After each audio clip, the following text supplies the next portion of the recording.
Hare Krishna, everybody. Welcome back to the daily readings of Srila Prabhupada's books here at the live studios in Radha Lane, ISKCON of Houston. Hare Krishna. And you know, we have our high-tech techie here, Ananteshwar, who is also the local Vaidya, taking care of everybody in one level or another, one way or another. And he's in the process of fixing this so that we are recording or live streaming so that we can record it onto YouTube and directly, and then it will be linked over to Facebook automatically. Is that right? Yes, that's right. Trying to keep track of these things. So it could be, and he's made a channel, same channel on YouTube, Daily Readings of Srila Prabhupada's books. It'll take a long time for him to put the ones we've already done over to that channel. I think once that happens, anyway, we should keep it going to, have it both on both. Because the from what I heard, I haven't seen myself yet, for sure, but from what I've heard, the quality of the recording is better on YouTube than it is on Facebook. Okay, with that technical know-how out of the way, we will move on to better things. The actual reason we're here every single day, for the rest of my life anyway, and that is to read the Srimad-Bhagavatam until we're to the end, and then we'll read the Bhagavad Gita, and then when we finish the Bhagavad Gita, we'll read Sri Chaitanya Charitamrita, and then when we finish that, we're going to read the Brihad Bhagavatamrita. Yes, that's the latest. Yes. Okay. So, Sanatana Goswami had said something to say about the Bhagavatam. And by hearing this and trying to understand it more deeply every single day before we read the Bhagavatam, we will be able to go deeper into the Bhagavatam. Srimad-Bhagavatam Mahima Stotram, the glorification of the Bhagavatam by Srila Sanatana Goswami. And it goes like this. Sarva Shastra Visiyusha Sarva Vedaika Satpala Sarva Siddhanta Ratnadya Sarva Lokaika Drikprada. O nectar from the ocean of all scriptures, singular fruit of all the Vedas, rich mine of the precious gems of all conclusive truths. You are the only giver of sight to all the worlds. Sarva Bhagavata Prana Srimad Bhagavata Prabhu Kalivandulitaditya Sri Krishna Parivartita. O life air of all the Supreme Lord's devotees, O Master Srimad Bhagavatam, you are the sun risen in the darkness of Kali. You are the exact image of Sri Krishna. Paramananda Pataya Prema Varshakshadayate Sarvada Sarvasevaya Sri Krishnaya Namostume. I bow down to you, who are supremely blissful to read.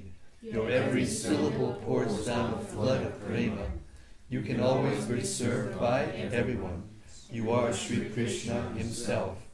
Madhika Bando Matsangin Madguru Mad Mahadana Mandistana Gamadbhagya Madhananda Namosude. My only friend, my constant companion, my spiritual master, my great wealth, my savior, my good fortune, my source of ecstasy, I bow down to you.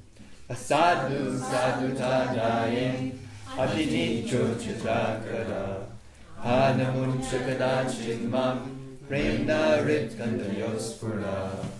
O bestower of saintliness to the unsaintly, O exalter of the most fallen, please never leave me.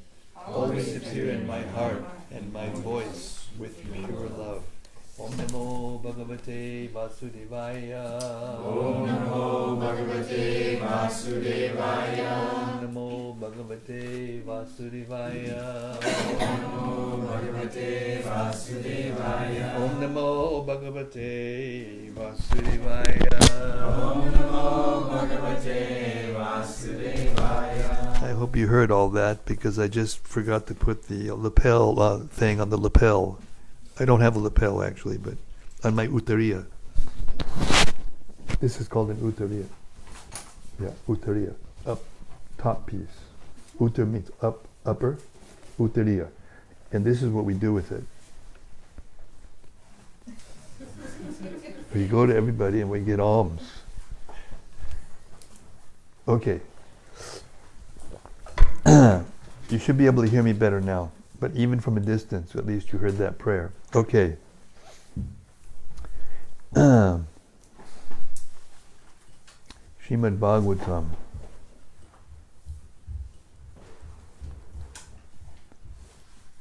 We're hearing the glories of Hiranyakasipu, and he's preaching to he's been preaching to his relatives, to try to pacify their minds, because they lost his brother, family member, and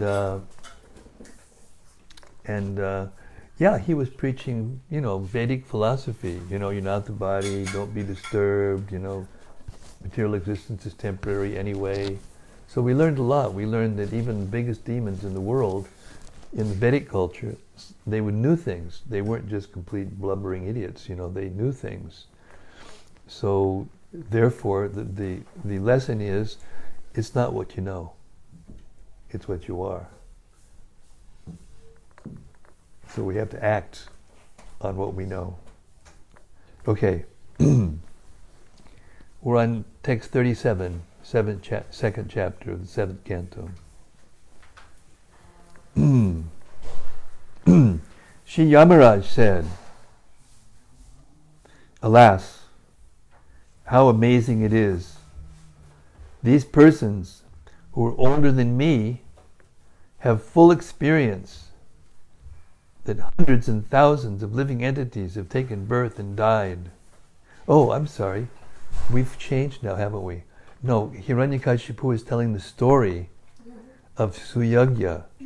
So not only is he just giving philosophy, he's telling spiritual stories to his relatives. And now, this is the story of the king who died on the battlefield, and all his wives are lamenting. And now Yamaraj has come in the form of a little boy. We've got a little boy over here. You're supposed to learn what to do here. Okay. And so now this is Sri Yamaraj in the form of a little boy talking to the relatives of Hiranyakasipu, the wives in particular, being told by Hiranyakasipu. Sri Yamaraj said, "Alas, how amazing it is. These persons who are older than me have full experience that hundreds and thousands of living entities have taken birth and died. Thus they should understand that they also are apt to die, yet still they are bewildered. The conditioned soul comes from an unknown place and returns after death to that same unknown place. There is no exception to this rule, which is conducted by material nature. Knowing this, why do they uselessly lament?" Purport. The Lord says in Bhagavad Gita 2:28, "Avyaktan dini bhutani, vyakta madhyani bharata, avyakta nididanyeva, tatrika paridevana." All created beings are unmanifest in their beginning, manifest in their interim state, and unmanifest again when they are annihilated. So what need is there for lamentation? Accepting that there are two classes of philosophers, one believing in the existence of the soul and the other not believing in its existence, there is no cause for lamentation in either case. Non-believers in the existence of the soul are called atheists by followers of Vedic wisdom. Yet, even if for argument's sake, we accept the atheistic theory. There is still no cause for lamentation. Apart from the separate existence of the soul, the material elements remain unmanifested before creation. From this subtle state of unmanifestation comes manifestation. Just as from ether, air is generated. From air, fire is generated. From fire, water is generated. And from water, earth becomes manifested. From the earth, many varieties of manifestations take place. For example, a big skyscraper is manifested from the earth. When it is dismantled, the manifestation becomes again unmanifested and remains as atoms in the ultimate stage. The law of conservation of energy remains, but in the course of time, things are manifested and unmanifested. That is the difference.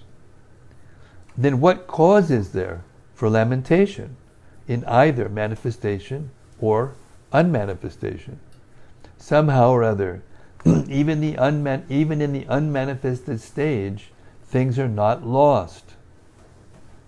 Both at the beginning and at the end, all elements remain unmanifested, and this does not make any real material difference.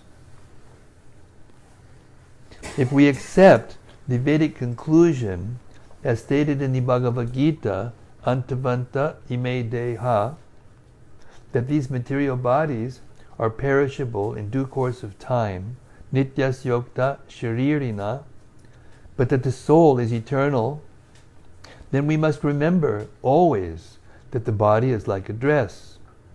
Therefore, why lament the changing of a dress? The material body has no factual existence in relation to the eternal soul. It is something like a dream. In a dream, we may think of flying in the sky or sitting on a chariot as a king, but when we wake up, we can see that we are neither in the sky nor seated on the chariot. The Vedic wisdom encourages self-realization on the basis of the non-existence of the material body. Therefore, in either case, whether one believes in the existence of the soul or one does not believe in the existence of the soul, there is no cause for lamentation for loss of the body. In the Mahabharata it is said, Adarshanat iha yata pumas chadarshanam gataha. This statement could support the theory of the atheistic scientist that the child in the womb of the mother has no life but is simply a lump of matter. To follow this theory, if the lump of matter is aborted by a surgical operation, no life is killed. The body of a child is like a tumor, and if a tumor is operated upon and thrown away, no sin is involved. The same argument could be put forward in regard to the king and his queens. The body of the king was manifested from an unmanifested source, and again it became unmanifested from manifestation. Since the manifestation exists only in the middle between the 2 points of unmanifestation, why should one cry for the body manifested in the interim? 38. It is wonderful that these elderly women do not have a higher sense of life than we do. Indeed, we are most fortunate, for although we are children and have been left to struggle in material life, unprotected by father and mother, and although we are very weak, we have not been vanquished or eaten by ferocious animals. Thus we have a firm belief that the Supreme Personality of Godhead, who has given us protection, even in the womb of the mother, will protect us everywhere. Purport. As stated in Bhagavad Gita 1861, Ishwarat Sarvabhutanam Riddhishar Janatishtati. The Lord is present in the core of everyone's heart. Thus the Lord gives protection to everyone and gives the different types of bodies the living entity wants to enjoy.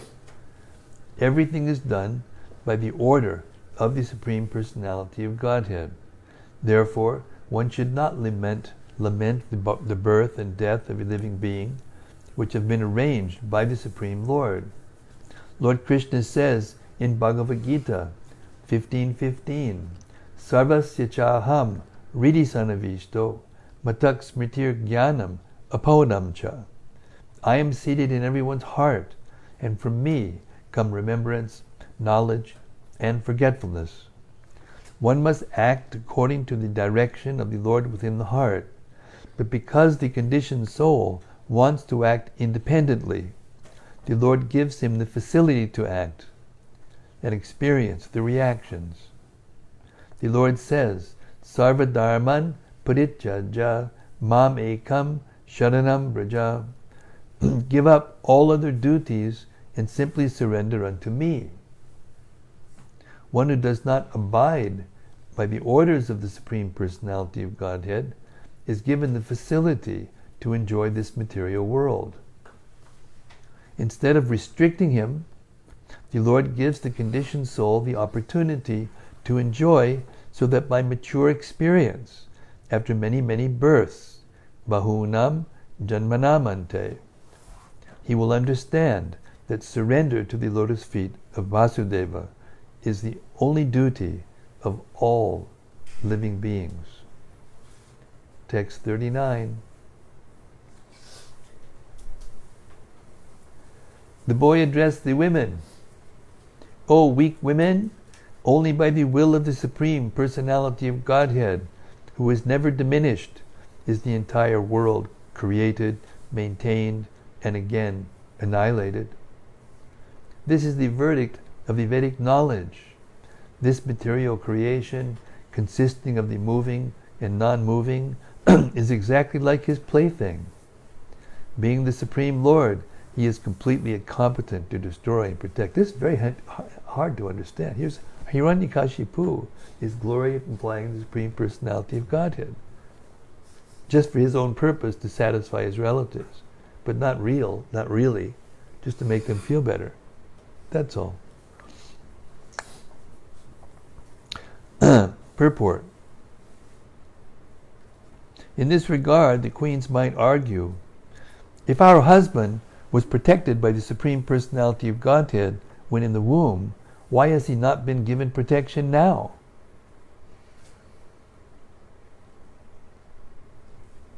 To this question, the answer is, Ya ichchayesha swijatidam avyayo ya evarakshat yavulam pate chayaha. One cannot argue with the activities of the Supreme Personality of Godhead. The Lord is always free, and therefore he can protect and can also annihilate. He is not our order carrier. Whatever he likes, he will do. Therefore, he is the Supreme Lord. The Lord does not create this material world at anyone's request, and therefore he can annihilate everything merely by his will. That is his supremacy. If one argues, why does he act in this way? The answer is, he can do so because he is supreme. No one can question his activities. If one argues, what is the purpose of this sinful creation and annihilation? The answer is that to prove his omnipotence, he can do anything, and no one can question him. If he were answerable to us concerning why he does something and why he does not, his supremacy would be curtailed. Text 40. Sometimes one loses his money on a public street where everyone can see it, and yet his money is protected by destiny and not seen by others. Thus the man who lost it gets it back. On the other hand, if the Lord does not give protection, even money maintained very securely at home is lost. If the Supreme Lord gives one protection, even though one has no protector and is in the jungle, one remains alive. Whereas a person well protected at home by relatives and others sometimes dies, no one being able to protect him. Purport. These are examples of the supremacy of the Lord. Our plans to protect or annihilate do not act. But whatever he thinks of doing actually happens. The examples given in this regard are practical. Everyone has had such practical experience, and there are also many other clear examples. For instance, Prahlad Maharaj said that a child is certainly dependent on his father and mother, but in spite of their presence, the child is harassed in many ways. Sometimes, in spite of a supply of good medicine and an experienced physician, a patient does not survive. Therefore, since everything is dependent on the free will of the Supreme Personality of Godhead, our only duty is to surrender unto Him and seek His protection. Text 41. Every conditioned soul receives a different type of body according to his work. And when the engagement is finished, the body is finished. Although the spirit soul is situated in subtle and gross material bodies, in different forms of life, he is not bound by them, for he is always understood to be completely different from the manifested body. Purport. Here it is plainly explained that God is not responsible for the living entities accepting different types of bodies. One has to accept a body according to the laws of nature and one's own karma. Therefore, the Vedic injunction is that a person engaged in material activities should be given directions by which he can intelligently apply his activities to the service of the Lord, to become free from the material bondage of repeated birth and death. Swakarmana tam abhyarcha siddhim bin datimanavaha. The Lord is always ready to give directions. Indeed, His directions are elaborately given in Bhagavad Gita. If we take advantage of these directions, then in spite of our being conditioned by the laws of material nature, we shall become free to attain our original constitution. Mameva ye prapadyante mayam etam tadantite. We should have firm faith that the Lord is supreme, and that if we surrender to Him, He will take charge of us and indicate how we can get out of material life and return home, back to Godhead. Without such surrender, one is obliged to accept a certain type of body according to his karma, sometimes as an animal, sometimes a demigod, and so on. Although the body is obtained and lost in due course of time, the spirit soul does not actually mix with the body, but is subjugated by the particular modes of nature with which he is sinfully associated. Spiritual education changes one's consciousness. I'll repeat that again. Spiritual education changes one's consciousness, so that one simply carries out the orders of the Supreme Lord and becomes free from the influence of the modes of material nature. That's a good definition of spiritual education. Text 42. Just as a householder, although different from the identity of his house, thinks his house to be identical with him, so the conditioned soul, due to ignorance, accepts the body to be himself, although the body is actually different from the soul. This body is obtained through a combination of portions of earth, water, and fire. And when the earth, water, and fire are transformed in the course of time, the body is vanquished. The soul has nothing to do with this creation and dissolution of the body. Purport. We transmigrate from one body to another in bodies that are products of our own illusion. But as spirit souls, we always exist separately from material conditional life. The example given here is that a house or car is always different from its owner, but because of attachment, the conditioned soul thinks it to be identical with him. A car or house is actually made of material elements.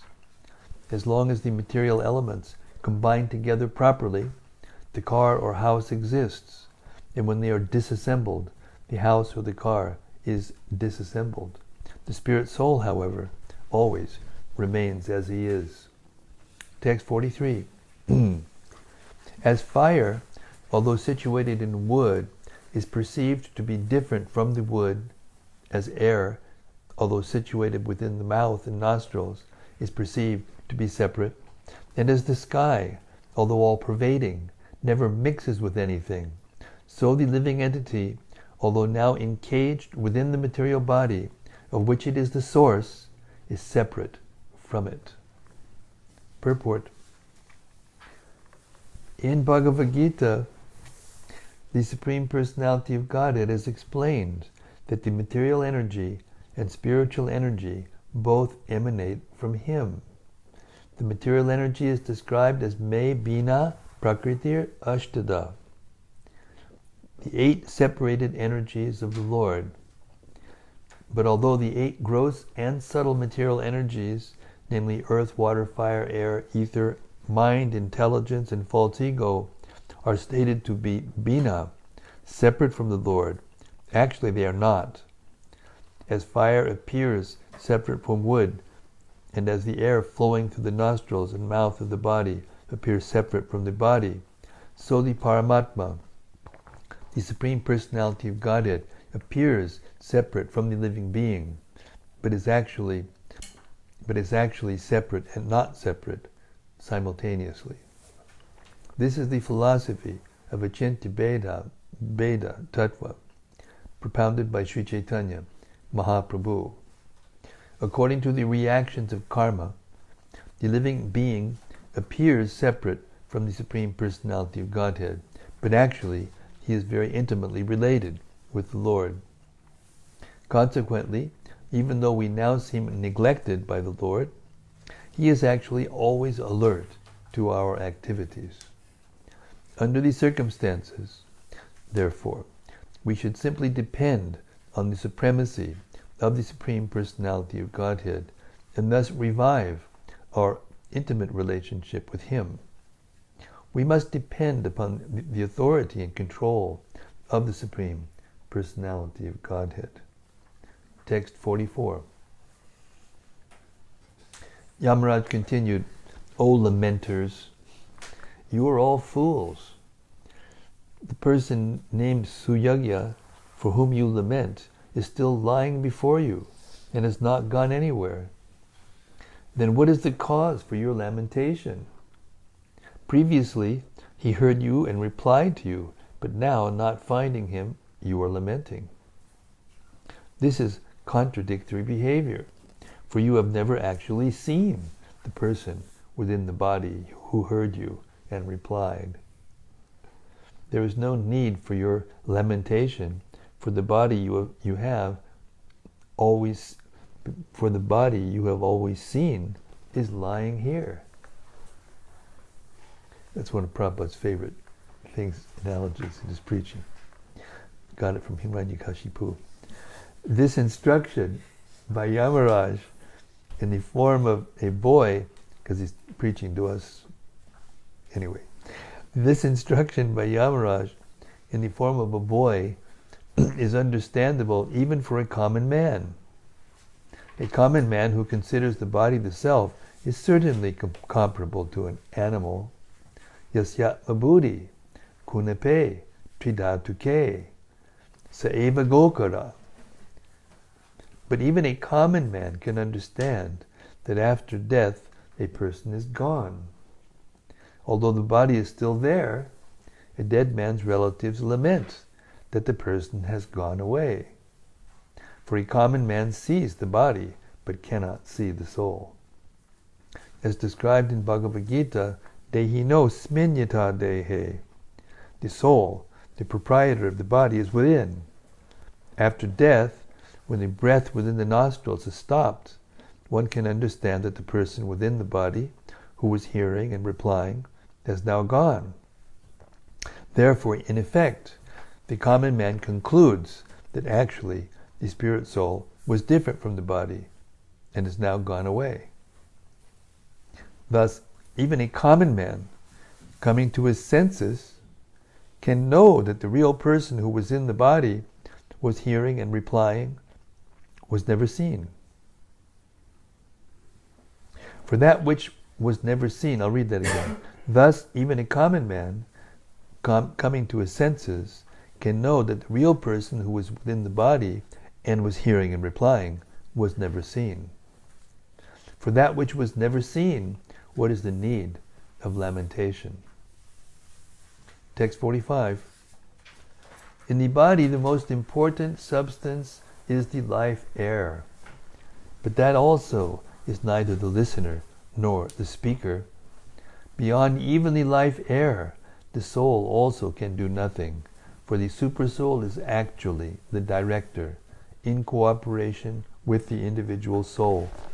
The supersoul, conducting the activities of the body, is different from the body and living force. Purport. The Supreme Personality of Godhead distinctly says in Bhagavad Gita 15:15, Sarvasya chaham riddhi sanavishto matak smritir jnanam apohanam cha. I am seated in everyone's heart, and from me come remembrance, knowledge, and forgetfulness. Although the Atma, or soul, is present in every material body, dehinosmin yata dehe, he is not actually the chief person, acting through the senses, mind, and so on. The soul can merely act in cooperation with the supersoul because it is the supersoul who gives him directions to act or not to act. Matak smritir jnanam upavanam cha. One cannot act without his sanction, for the supersoul is upadrashta and anumanta, the witness and the sanctioner. One who studies carefully under the direction of a bona fide spiritual master can understand the real knowledge that the Supreme Personality of Godhead is actually the conductor of all activities of the individual soul and the controller of their results as well. Although the individual soul possesses the indriyas or senses, he is not actually the proprietor, for the proprietor is the supersoul. Consequently, the supersoul is called Rishikesha, and the individual soul is advised by the direction of the supersoul to surrender to him and thus be happy. Sarvadharman parityajya mamekam sharanam braja. Thus he can become immortal and be transferred to the spiritual kingdom, where he will achieve the highest success of an eternal blissful life of knowledge. In conclusion, the individual soul of an eternal blissful life, the individual soul is different from the body, senses, living force, and the airs within the body, and above him is the supersoul, who gives the individual soul all facilities. The individual soul, who renders everything to the supersoul, lives very happily within the body. Text 46. The 5 material elements, the 10 senses, and the mind all combine to form the various parts of the gross and subtle bodies. The living entity comes in contact with his material bodies, whether high or low, and later gives them up by his personal prowess.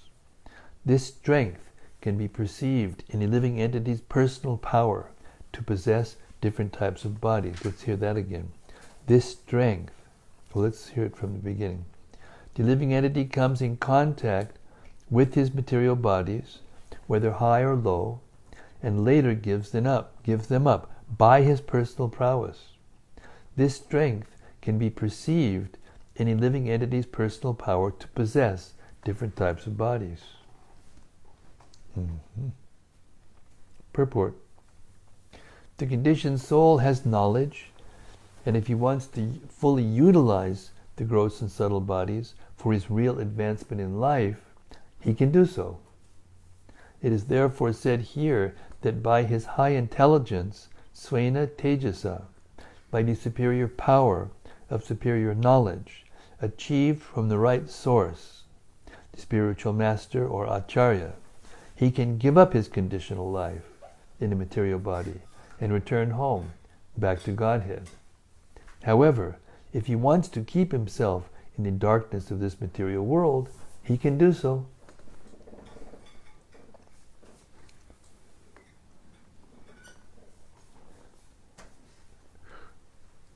The Lord confirms this as follows in Bhagavad Gita 9:25. Yanti deva vrita devan pitrin yanti prativritaha bhutani yanti bhuteja yanti mad yajino pimam. Those who worship the demigods will take birth among the demigods. Those who worship ghosts and spirits will take birth among such beings. Those who worship ancestors go to the ancestors, and those who worship me will live with me. The human form of body is valuable. One can use this body to go to the higher planetary systems, to Pitriloka, or he can remain in this lower planetary system. But if one tries, he can also return home back to Godhead. This prowess is given by the Supreme Personality of Godhead as the Super Soul. Therefore the Lord says, Mattak smritir jnanam apohanam cha. From me come remembrance, knowledge, and forgetfulness. If one wants to receive real knowledge from the Supreme Personality of Godhead, one can become free from bondage to repeated acceptance of material bodies. If one takes to the devotional service of the Lord and surrenders unto Him, the Lord is prepared to give one directions by which to return home back to Godhead. But if one foolishly wants to keep himself in darkness, he can continue in a life of material existence. Text 47.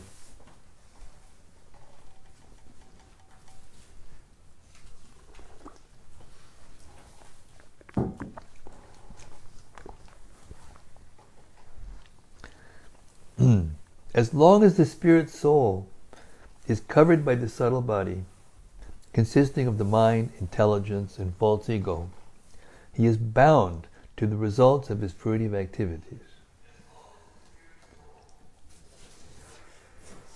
Somebody told me that when she's out overdoing something, she still stays listening. That's far out. Isn't it? What a facility. As long as the spirit soul is covered by the... Hey Nitya, see you later. As long...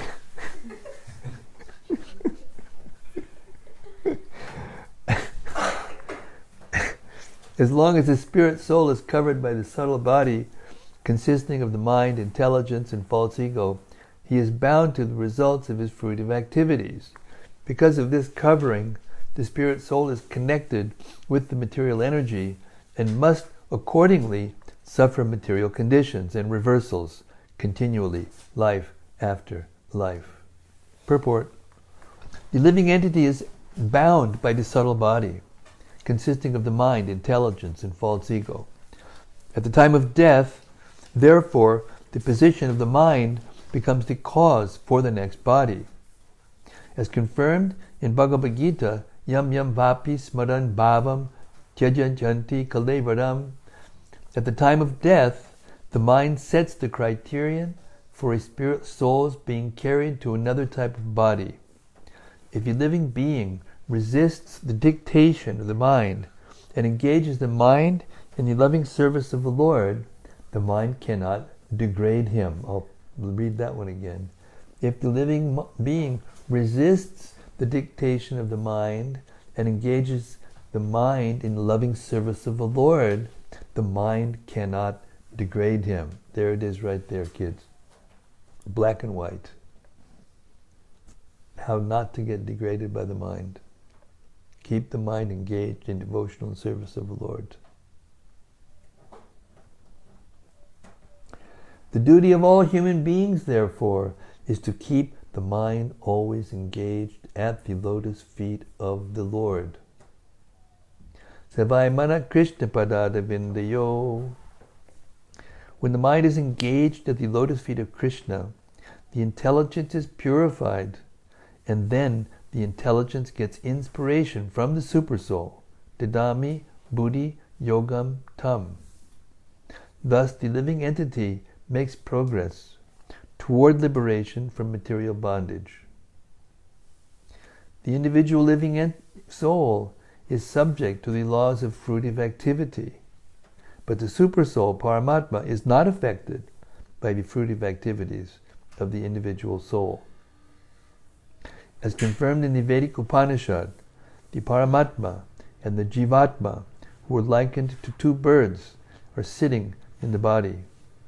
The Jivatma is enjoying or suffering by eating the fruits of the bodily activities, but the Paramatma, who is free from such bondage, witnesses and sanctions the activities of the individual soul as the individual soul desires. Text 48.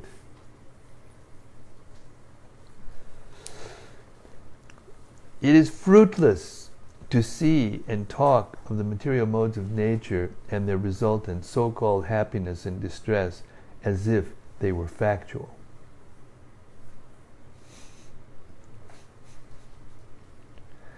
When the mind wanders during the day and the man begins to think himself extremely important, or when he dreams at night and he sees a beautiful woman enjoying with him, these are merely false dreams.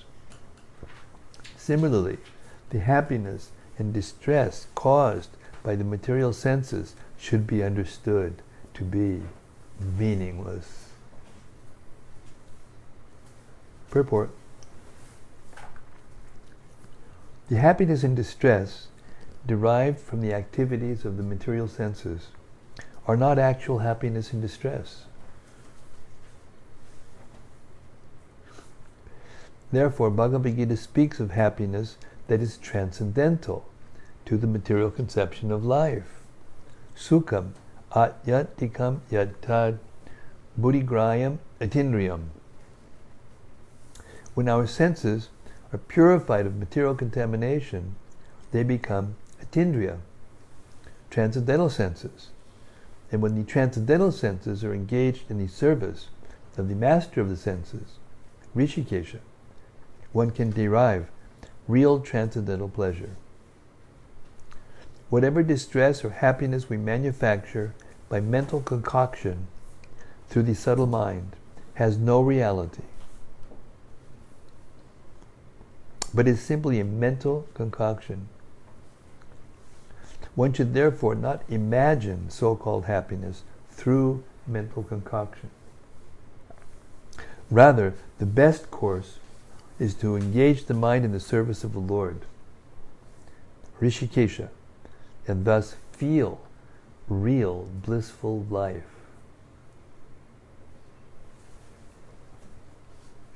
I mean, why not? Why not? That's the purpose of philosophy, to convince us. Why not? There is a Vedic statement, Apama somam amrita abhuma apsurabir vidaharama. With reference to such a conception, one wants to go to the heavenly planets to enjoy with young girls there and drink somarasa. Such imaginary pleasure, however, has no value. As confirmed in Bhagavad Gita 7:23, Antavat tupalam tejam tadbhavat yalpamedasam. Men of small knowledge worship the demigods, and their fruits are limited and temporary. Even if by fruitive activity or worship of the demigods one is elevated to the higher planetary systems for sense enjoyment, his situation is condemned in Bhagavad Gita as antavat, perishable. The happiness one enjoys in this way is like the pleasure of embracing a young woman in a dream. For some time it may be pleasing, but actually the basic principle is false. The mental concoctions of happiness and distress in this material world are compared to dreams because of their falseness. All thoughts of obtaining happiness by using the material senses have a false background and therefore have no meaning. Text 49. Those who have full knowledge of self-realization, who know very well that the spirit soul is eternal, whereas the body is perishable, are not overwhelmed by lamentation. Then why do you want to kill Vishnu? What are you, an idiot? Yes, that's right.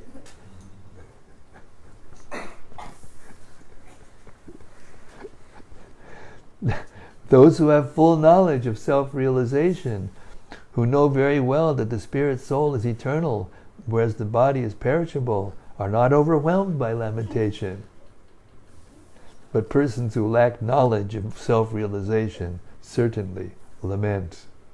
He's telling himself, he's preaching to himself. Are you listening to your lectures, sir? Therefore it is difficult to educate a person in illusion. And that's the problem. That's the problem.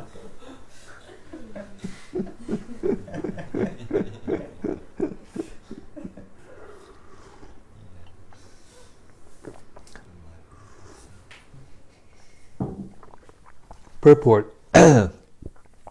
According to the Mimamsa philosophers, everything is eternal, nitya, and according to the Sankhya philosophers, everything is mithya, or anitya, impermanent.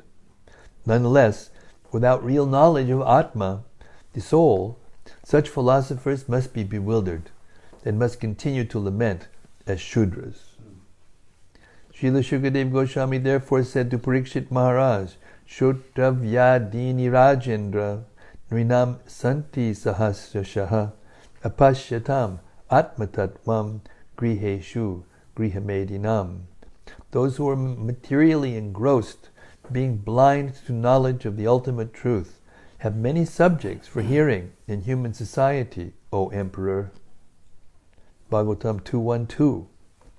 For ordinary persons engaged in material activities, there are many, many subject matters to understand, because such persons do not understand self-realization. One must therefore be educated in self-realization, so that under any circumstances in life, he will remain steady in his vows. Text 50. There was once a hunter who lured birds with food and captured them after spreading a net. He lived as if appointed by death personified, as the killer of the birds. Purport. This is another incident from the histories. While wandering in the forest, the hunter saw a pair of Kulinga birds. Of the two, the female was captivated by the hunter's lure. O queens of Huyagya, the male Kalinga bird, upon seeing his wife put into the greatest danger in the grip of providence, became very unhappy. Because of affection, the poor bird, being unable to release her, began to lament for his wife. Alas, how merciful is providence! My wife, unable to be helped by anyone, is in such an awkward position and lamenting for me. What will providence gain by taking away this poor bird? What will be the profit? If unkind providence takes away my wife, who is half of my body, Why should he not take me also? Well, okay. What is the use of my living with half of my body, bereaved by loss of my wife? What shall I gain in this way? The unfortunate baby birds, bereft of their mother, are waiting in the nest for her to feed them. They are still very small and have not yet grown their wings. How shall I be able to maintain them? Purport. The bird is lamenting for the mother of his children because the mother naturally maintains and cares for the children. Yamaraj, however, in the guise of a small boy, has already explained that although his mother left him uncared for and wandering in the forest, the tigers and other ferocious animals had not eaten him. The real fact is that if the Supreme Personality of Godhead protects one, even though one be motherless and fatherless, one can be maintained by the goodwill of the Lord. Otherwise, if the Supreme Lord does not give one protection, one must suffer in spite of the presence of his father and mother. Another example is that sometimes a patient dies in spite of a good physician and good medicine. Thus, without the protection of the Lord, one cannot live with or without parents. Another point in this verse is that fathers and mothers have protective feelings for their children, even in bird and beast society, not to speak of human society. Kali Yuga, however, is so degraded that a father and mother even kill their children in the womb on the plea of their scientific knowledge that within the womb the child has no life.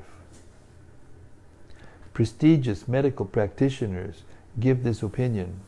Therefore the father and mother of this day kill their children within the womb. How degraded human society has become. Their scientific knowledge is so advanced that they think that within the egg and the embryo there is no life. Now these so-called scientists are receiving Nobel Prizes for advancing the theory of chemical evolution.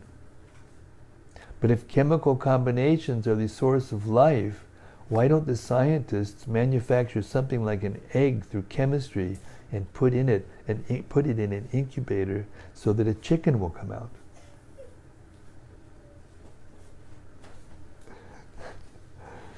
What is their answer? With the scientific knowledge, they are unable to create even an egg. Such scientists are destined in Bhagavad Gita, are described in Bhagavad Gita as Maya ya parita jnana, fools whose real knowledge has been taken away.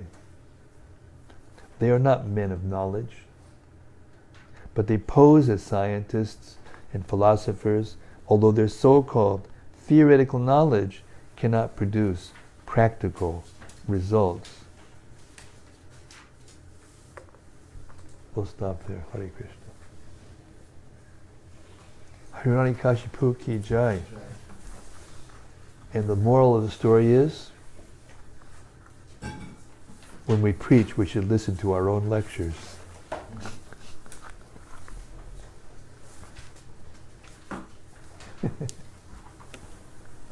Okay, open mic time. Anybody out there in cyberspace, please join us if you like.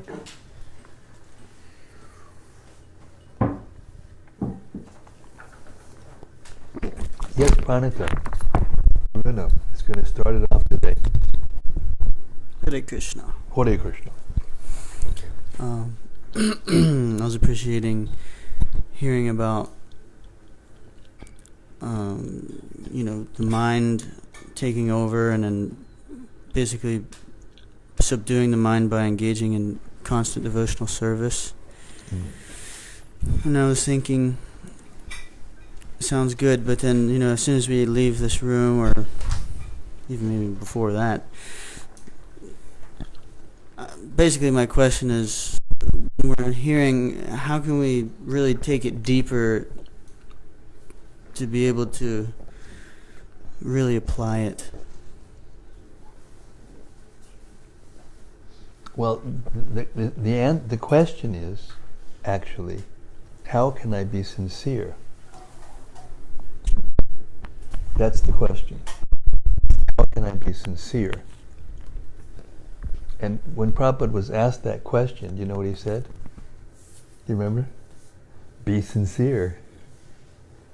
You know, because the truth is that each one of us has that, and that's part of Hiranyakasipu's teachings here. He's saying that the soul has the capacity, has that capacity. Therefore, he can, if he utilizes his small independence properly, then he can get. So it depends on our sincerity. Our sincerity depends on our desire. We have to change our desire. And each one of us has that capacity to change the desire. Each one of us has the capacity, when we think something or do something that causes us to suffer. How many things are there in life that we think of and do that cause us to suffer? Like a lot. So we have ample opportunity to practice this, and that's what the purpose of the material world is. That's what the purpose of all the suffering and the dukkha yamashasvatam. So if we're sincere and we hear that and we actually accept it, then it goes deeper. Like the sound has to go through the ear, at the gross senses, has to go to the mind, subtle senses, be accepted by the intelligence, and go to the soul. And when the sound does that, that requires two things. You remember from the very beginning of the Bhagavatam? The answer is given to your question in the very beginning of the Bhagavatam. Free from cheating propensity? Free from envy? That's the first one. Nirmatsaranam satam. Nirmatsaranam means free from envy, and satam means honest. Or saintly. Satam can also mean saintly, but it means honest. So honesty is linked with sincerity. The word honesty and sincerity are linked. So if we maintain material desires, material motives, if we have ulterior motives, right, then that prevents our intelligence, our spiritual intelligence. Or you can even say it prevents the super soul from, it doesn't prevent the super soul from giving that direction, it prevents the soul from hearing the direction. The super soul is always giving us direction. It's called conscience. But when we're very much controlled by passion and ignorance, we lose that ability to hear that conscience, that the super soul speaking to us. And when we're in that consciousness, even when we hear, Krishna speaking to us through the Gita or through the Bhagavatam, Prabhupada speaking, then it just goes, they have the saying, in one ear and out the other. That's what it means. In one ear, out the other. It means that we're maintaining material desires. We're maintaining some desire to enjoy in this material world. So we, as individual soul, have to give that up. And that's the purpose of getting a human body. Atma Tattva. Tattva Brahma Jigyasa. Okay, so then you can say, well, yeah, but it's so difficult. Yeah, it's difficult. You think it's supposed to be easy? This is a common misconception among so-called spiritualists. We're not actually spiritualists, they're just like pretending. Because they think that spiritual life is easy, it's not difficult. And therefore they have a smile always on their face, and you can blaspheme their guru, or they just, yes, it's all one, it's like, but inside they can't follow anything. They can't give love and they can't show love, really. But God is love. Rather than God being a loving person and us using our mind and senses to please that loving person, to please the senses of the person, because that's the difference between lust and love. Lust means we're doing it for our gratification, for our pleasure. And if we're not pleased by our partner or by our whatever, then we give it up. Go to someone that will please our senses. But real sincerity, real honesty, real love is when we try sincerely to gratify the senses of our beloved without any care about our own pleasure, our own sense gratification.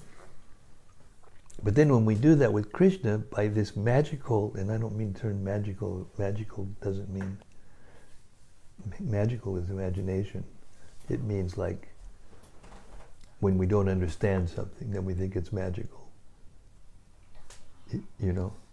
A child will see a person, an adult, lift up a table that they can't lift, and they'll think, "Oh, that's magical. He's got magic. He's a mystic person." So we have to. This is the purpose or the meaning of growing up in spiritual life. We have to grow up. We have to mature. We have to become off this childish platform. And you can't grow up automatically in an instant, isn't it? We have a witness. Well, he's not the only witness. We're all witnesses to this. Yayatam mam prabhadyante tang sataiva vajamyaham. We hear it every day.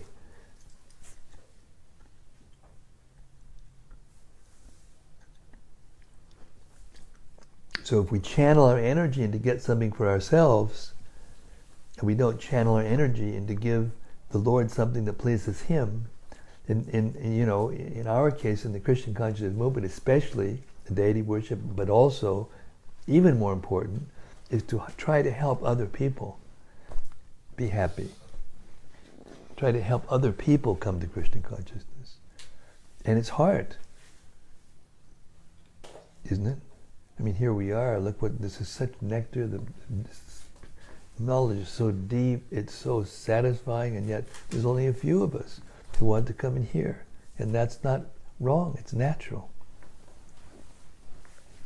Manushanam sahasreshu kasyat yadati siddhaye yatatamapi siddhanam kasyat mam biritatvat. So the point is, magic is always there. The thing is always there, but the evidence is always there. But how we are analyzing and accepting and the evidence, evaluating the evidence.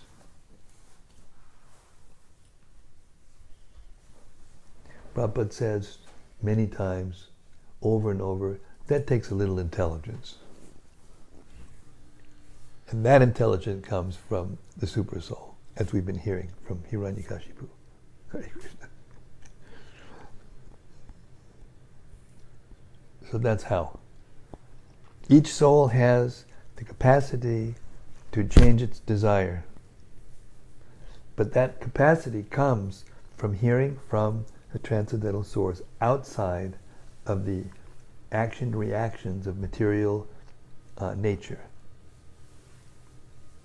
Before one hears from a transcendental source the real situation, then that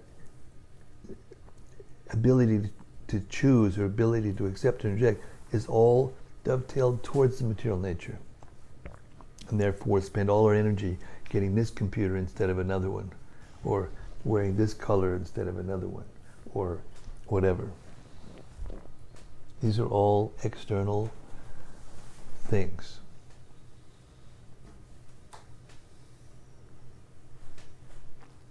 So therefore, at the end of the day, we have to actually take responsibility for ourselves and our own, acceptance or rejection, especially after we've begun hearing. Once we begin hearing the truth, like from Prabhupada's books, then more responsibility.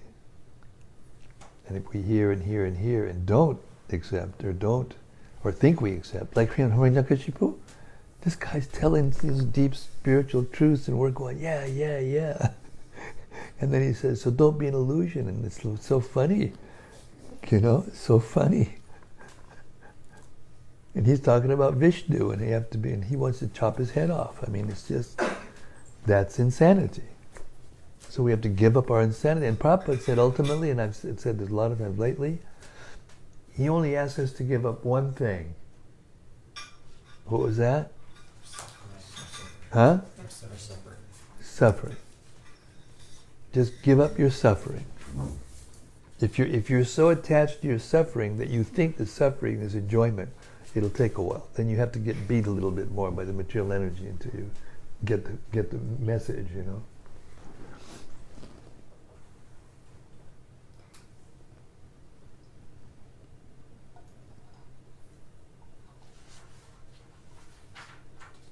Yes, Prana.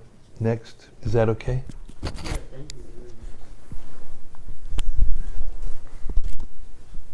At the beginning of the reading, the whole reading was amazing, this section. There was this a shloka or two in purport where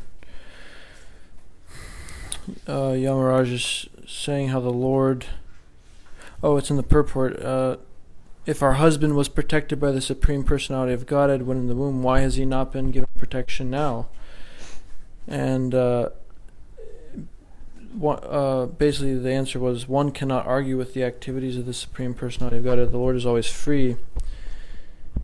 He is not our order carrier. Whatever he likes, he will do. And the same principles in the next purport.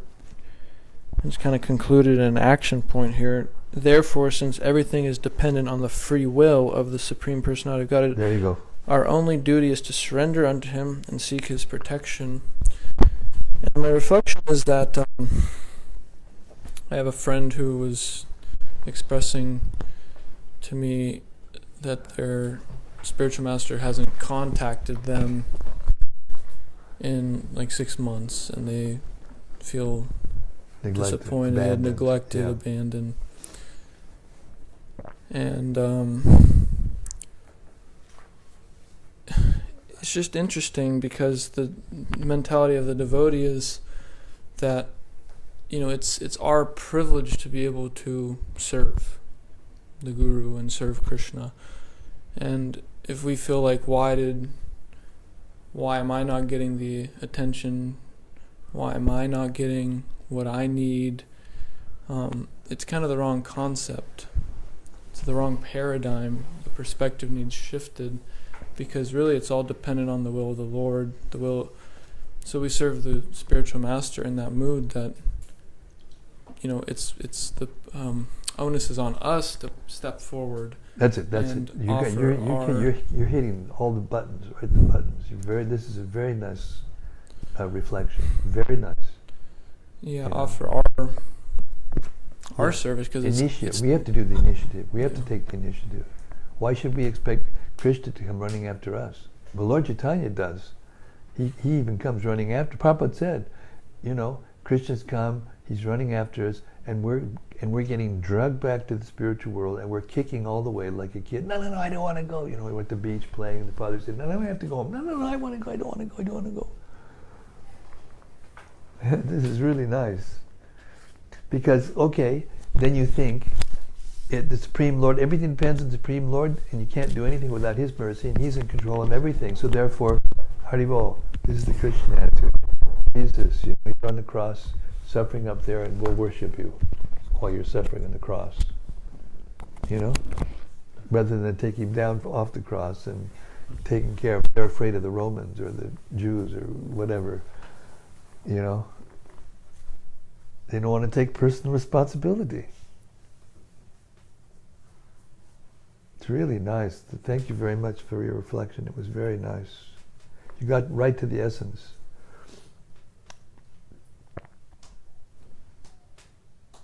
Have to live up to or apply it in my own life. Yeah, and that gets back to Pranata's question also. We have to apply it ourselves.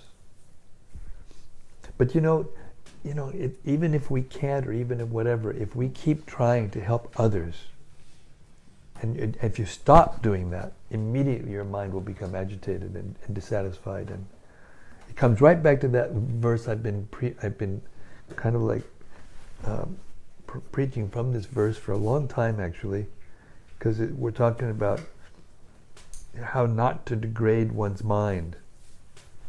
We heard that in the reading tonight. How not to degrade one's mind. You know, and there in the 17th chapter, Krishna explains what is austerity of the mind, and the first austerity is satisfaction. And it seems counterintuitive, because normally we think of austerity being to voluntarily accept something that is inconvenient or uncomfortable, you know, in order to get the higher thing later on, right? But here, the first austerity of the mind is satisfaction. So how is that? Why is that? I've said it enough times. Let's hear. Somebody has to remember this, please. Because it's the first impulse of the mind to be dissatisfied. Yeah, in the material, not just the first impulse, in the material world, the mind is naturally dissatisfied. So therefore, to be satisfied in this material world, the mind is an austerity, because it's always wanting to be dissatisfied. Therefore, it's an austerity to be satisfied. Then what does Prabhupada say? In the purport, he explains how to do that. Yes. The best training for the mind is to learn to do good to others. Yeah, to train the mind to always be thinking, to train the mind to always be thinking about how to do good to others, because it's the mind. And that's why it says, we heard this also this is also very good, because we're unpacking, drilling deeper. You know, if you engage your mind in devotional service, then automatically your senses engage in devotional service, and you won't degrade yourself in your mind.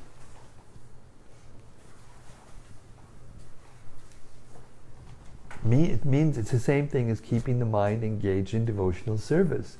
As soon as you stop doing devotional service in your mind, you're in Maya. You don't have to wait around for Maya to come and get you. There's no in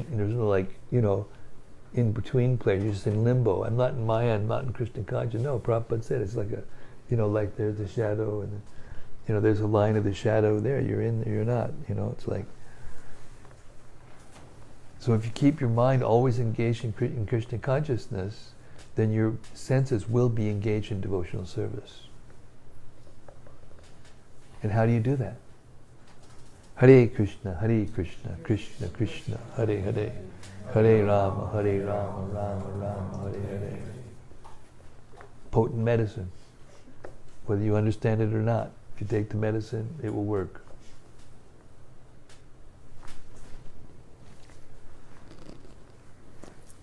Thank you very much. Oh, yes, Sarva, our sage, has to say something. We have to hear something from our sage. I was thinking of this nice brahmachari from Vrindavan, Adi Purush Prabhu.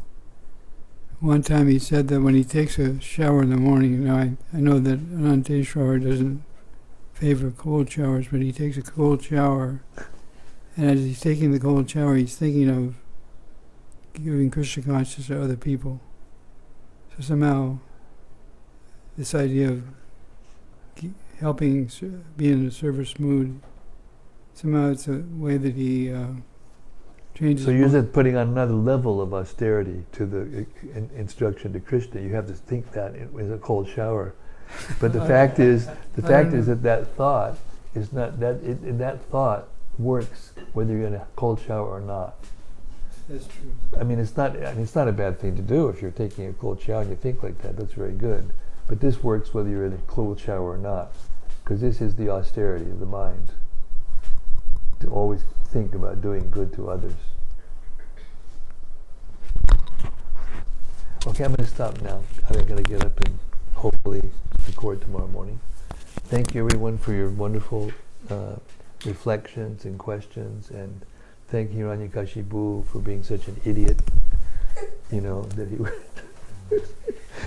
he would be so foolish to preach such things, even though he could, to show us what not to do.